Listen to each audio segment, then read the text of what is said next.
তোমাদের সবাইকে আমি একটা জিনিস দেখাই, জাহান্নামের যে কতটা ভয়ানক তার হালকা ছিটে ফোঁটা আমি একটু দেখাই। ওরাও তো ভাইয়া দেখছো, ব্রিক ফিল্ড, এটা হচ্ছে একটা ব্রিক ফিল্ড। তো এটার ভিতরে তোমার ইট পুড়তেছে, মানে তাকানো যাচ্ছে না, মানে একটু সামনের দিকে যাইতেই ভয় লাগতেছে।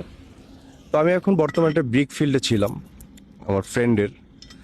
তো এখানে এগুলো পোড়া শেষ না, এখানে যেগুলো ছিল নিচে এগুলো পোড়া শেষ, এখন এই সাইডগুলো তোমার পূর্বে আর কি। তো আমি জাস্ট এটা উঁচা করার পর আমি নিজে দেখে আশ্চর্য হয়ে গেলাম যে জাহান্নামে আমাদের কি অবস্থা হবে ভাই। কামাল ভাই, কি যে হইব ভাই আল্লাহ মাবুদি জানে।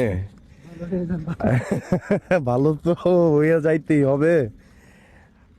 কোরআন হাদিসে বলা আছে ভাই, পৃথিবীতে যে আগুন আল্লাহ তাআলা দিছে না, হেডা কয়েকবার ধুইয়া দিছে, ধুইয়া পরে দুনিয়াতে দিছে, এলো তোরা কইরা কেটা খা। হেডারই যদি এরকম অবস্থা হয়, আগুনের তাপ। আর বুঝতেছেন এটা কিন্তু আমি হাওয়া টানতেছে, হ্যাঁ হাওয়া টেনে চিমনি দিয়ে বের হচ্ছে। হ্যাঁ হ্যাঁ, এখানে গরম লাগার কথা, তবুও গরম হিটে উঠছে। তাওই লাগতেছে। এই যে এটা চিন্নি বলে না, চিন্নি বা চিমনি যেটাই হোক, তো এখানে একটা মেশিন আছে, সেটার মাধ্যমে টেনে বের করে দিচ্ছে। এরপর এখানে যে কি পরিমাণ গরম রে ভাই, আমি যে ঘামায়া এই যে খালি ঘাম ঘাম বেরোইতেছে, এরকম একটা অবস্থা। এখন দেখছেন হ্যাঁ, ওই যে এখন কয়লা দিবে।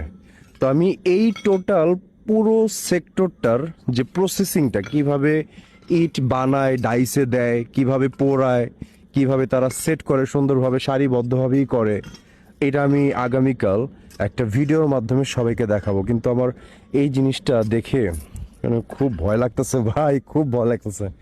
মানে জাহান্নামের আগুন আমাদের মতো পাপী যারা আছে কিভাবে সহ্য করব আমরা। আল্লাহ মাফ করুক, আল্লাহ মাফ করুক।